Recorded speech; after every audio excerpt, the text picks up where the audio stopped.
ભાનુતા kitchen હાઉસમાં તમારું સ્વાગત છે।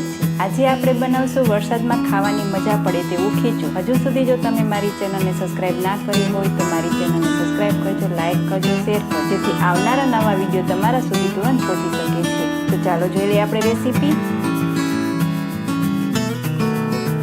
સૌપ્રથમ અહીંયા મેં 1 વાટકી ચોખાનો લોટ લીધેલો છે। હવે એક પેનમાં આપણે જે વાટકી ચોખાનું માપ લીધેલું છે તે જ વાટકીથી આપણે પાણી લેવાનું છે। 1 વાટકી ચોખાનો લોટ તો સામે 2.5 વાટકી પાણી લેવાનું છે। ખાસ માપીને જ લેવાનું છે, તો જ આપણું ખીચું સરસ થશે। માપનું ખાસ ધ્યાન રાખજો।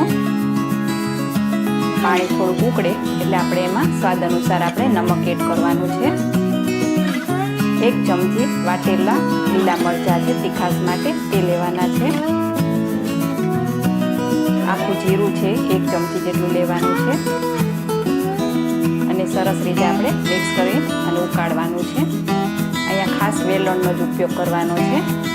1 ચમચી વાટેલું લસણ છે તે લેવાનું છે, તેનાથી ટેસ્ટ ખૂબ જ સરસ આવશે। તમે એકવાર જરૂર ટ્રાય કરજો। આ ચોમાસામાં ખાવાની ખૂબ જ મજા પડે તેવું છે। 1 ચમચી વાટેલી કોથમીર છે, તેને વાટીને જ લેવાની છે।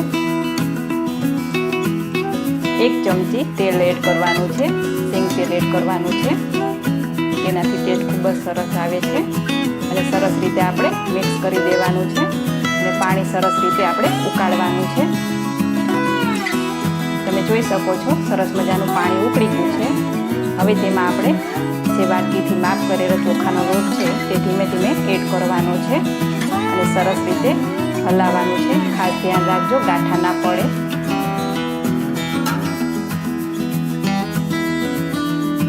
અહીંયા વેલણનો જ ઉપયોગ કરવાનો છે, ચમચી કે ચમચાનો ઉપયોગ નથી કરવાનો હોતો। તમે જોઈ શકો છો સરસ રીતે હલાવવાનું છે અને મિક્સ કરવાનું છે। હવે તેને આપણે પોચુલાથી સરસ રીતે બધું વ્યવસ્થિત રીતે લઈ લેવાનું છે।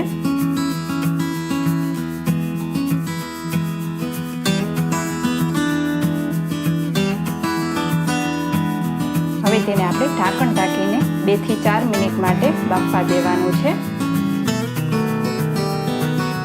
હવે આપણે ચેક કરી લેવાનું છે।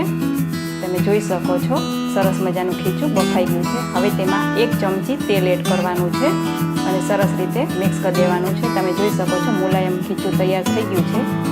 હવે તેને આપણે સર્વિંગ બાઉલમાં લેવાનું છે।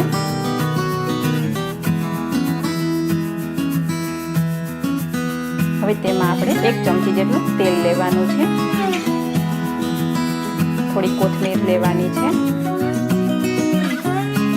અને મેથીનો મસાલો છે તે સ્પ્રિંકલ કરવાનો છે, તેનાથી ટેસ્ટ ખૂબ જ સરસ આવે છે। તો તૈયાર છે લસણિયું ખીચું। તો કેવી લાગી આ મારી રેસીપી તમે જરૂરથી લાઇક, શેર और સબસ્ક્રાઈબ કરજો અને મને કોમેન્ટ પણ કરજો। ફરી મળીશું નવી રેસીપી સાથે, ત્યાં સુધી આવજો।